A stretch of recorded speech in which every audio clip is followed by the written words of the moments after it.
You ever hear about Redwood Hollow? Small town, way off the beaten path, up north where the woods get real thick.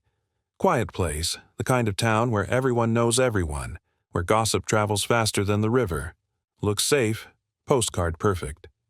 Even with those white picket fences and friendly waves, but hides something rotten underneath, like a snake coiled under a pile of leaves. They say the deeper the silence in a town like that, the darker the secret it's keeping. And in that town, tucked away on a dirt road you could easily miss, there was a house, an old, rotting farmhouse. Been there so long the wood was gray and splintered, like old bones. Broken shutters hung crooked on the windows, banging in the wind like ghostly hands clapping. Thick green vines snaked their way through the cracked glass, reaching inside like they were trying to pull the darkness out. Everyone passed by it. Gave it a wide berth, you know? Place just felt wrong. No one ever looked inside. Not really. They just quicken their step and pretend they didn't see it. But behind that crooked wooden door, the paint peeling off in strips like sunburnt skin, was a nightmare buried alive, a secret festering in the dark.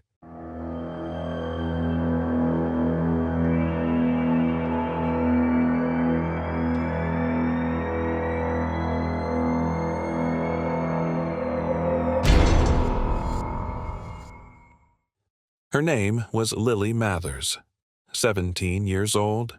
Just a kid, really. Bright, hopeful eyes that held a spark of something good, a soft, shy smile that could melt your heart.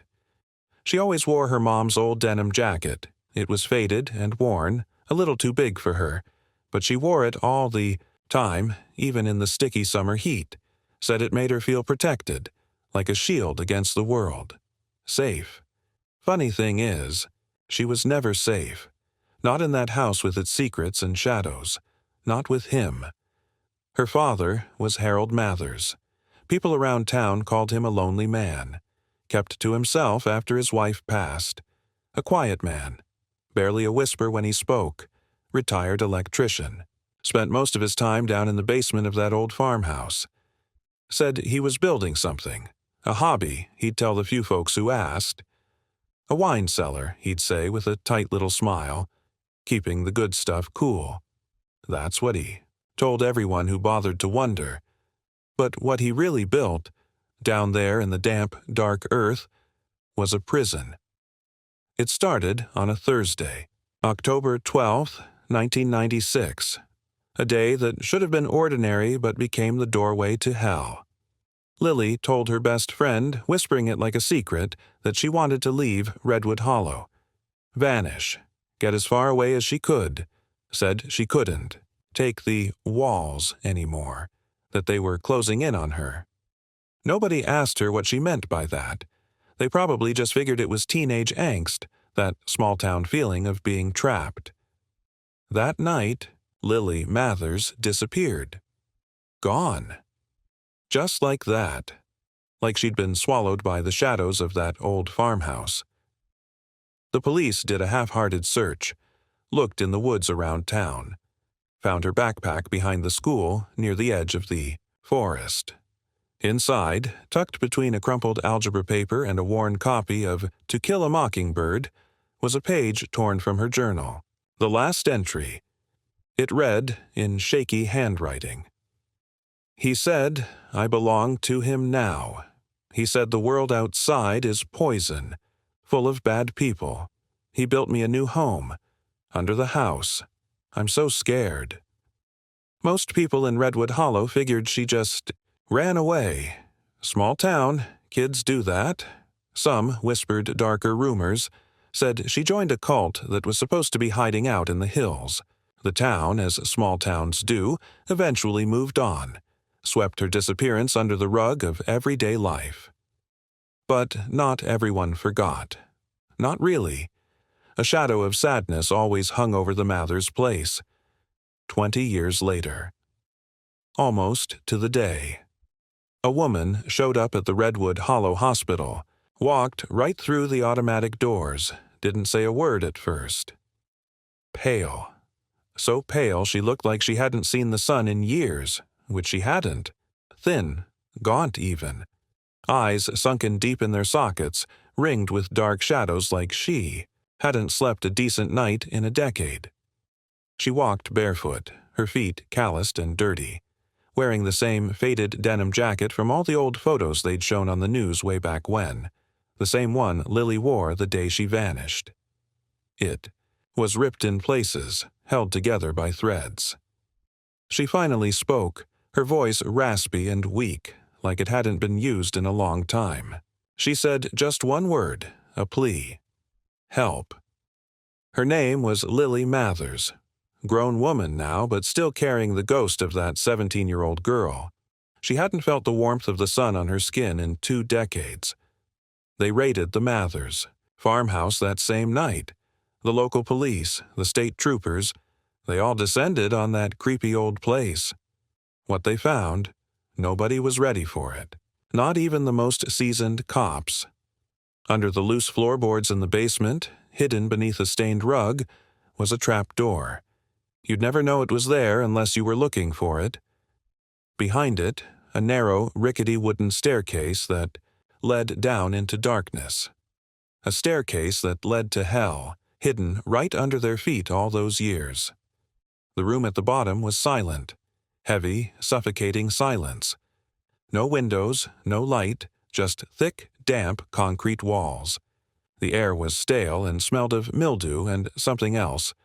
Something indescribable, something foul. A single, filthy mattress lay on the cold floor, and chains. Heavy metal chains bolted into the concrete floor, the kind you use on animals. And, in the corner, casting long, eerie shadows in the beam of the police flashlights, a rusted metal crib, small, too small for a grown woman. Lily had been locked there since she was 17. 20 years in that concrete box. But she wasn't alone. There were children, huddled together in the corner. 2 girls, small and frail, and a boy, a little older, all pale as ghosts, all quiet, their eyes wide and vacant, all confused and terrified by the sudden intrusion of the bright lights and strange faces from the world outside they'd never known. They were born in that basement. Never touched grass, never felt the gentle kiss of rain on their skin, never heard the sweet melody of music. Their world was just that cold, damp room. And Harold? The monster who built this prison? He acted like nothing was wrong. Sat calmly in his old armchair in the living room, sipping a cup of tea like it was just another Tuesday night. Didn't even flinch when the police swarmed his house. He just looked at the officers with a strange, detached calm and told them, his voice flat and emotionless. They were mine to protect. The world outside. It's the real monster. I kept them safe. But Harold's horrors didn't end there, because in that cellar, behind what looked like just another stretch of concrete wall, the police found a sealed-off room, another hidden chamber. Empty. Except for a small worn red shoe lying on the dusty floor, and claw marks, scratched deep into the concrete, walls, like someone had desperately tried to escape. Some folks in Redwood Hollow whispered there was a 4th child, a baby. Some say they never made it out of that sealed room alive. They called the place the Cellar of Silence. And Harold, he never confessed to anything beyond keeping his family safe, wouldn't admit to any wrongdoing. But Lily, after weeks of gentle care and therapy, the memories started to flood back. She told everything, about the cameras he had hidden in every corner of that underground prison, said he made her smile for the camera while she cried inside, said he would play music loud, real loud, to drown out the screams of the children. Sometimes, he brought others down into that cellar. People from town, Lily hinted with a haunted look in her eyes. Sometimes, they didn't come back up. And the scariest part of all? Lily believed Harold wasn't working alone, that there was someone else involved, someone else who knew what was happening in that farmhouse. That's the thing about evil, isn't it? It doesn't always act alone. It spreads like a disease. And in Part 2, we'll go deeper into the shadows of Redwood Hollow because someone else was watching from the outside. Someone else knew the secrets of that cellar. And someone is still waiting in the silence.